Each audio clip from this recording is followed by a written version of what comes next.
Okay, with England's lineup coming out and Mexico's lineup coming out, let's talk about the key matchups and the key areas of the pitch.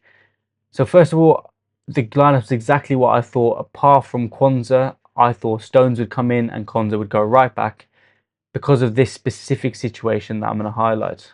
So Kwanzaa, Konza, Gahey and O'Reilly as a back four, Rice and Anderson as a midfield pivot, Saka, Bellingham and Rashford behind Kane.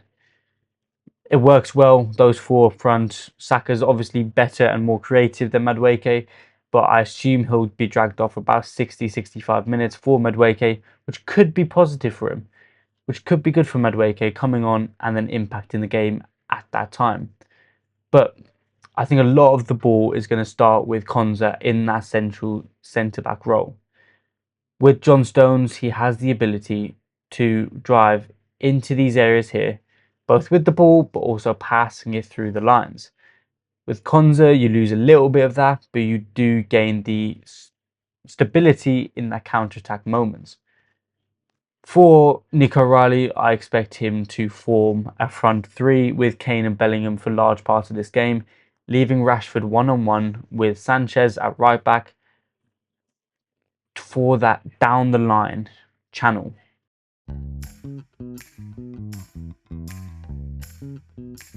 For Konza though, I think the balls should be looking to play it into Anderson and into Rice.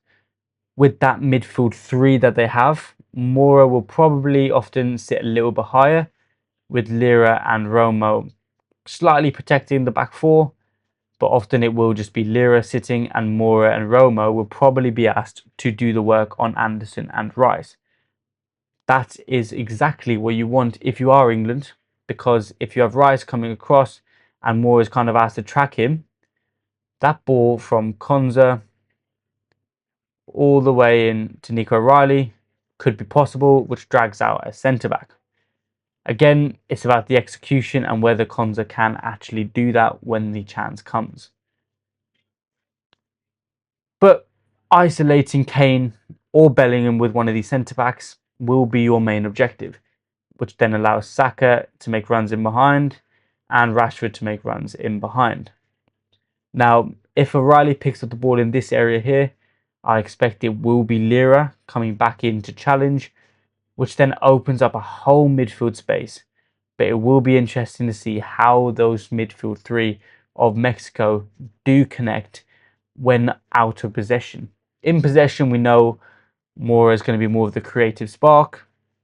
Lira is going to be the guy who picks up the ball and progresses it, and Romo will be the guy that tries to link play with the forward line.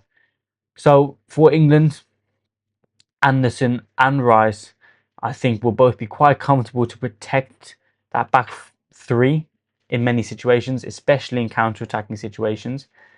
And I think O'Reilly's just going to be given the freedom to operate in this channel here, which again is where he is best, especially when we are trying to link up in those wider areas here.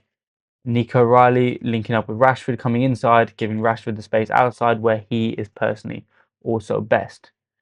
Now, I do think England win this game. I think if you get past the first 20 minutes and the intensity that Mexico are going to open the game with, I think you can live quite comfortably in especially the first half of this game.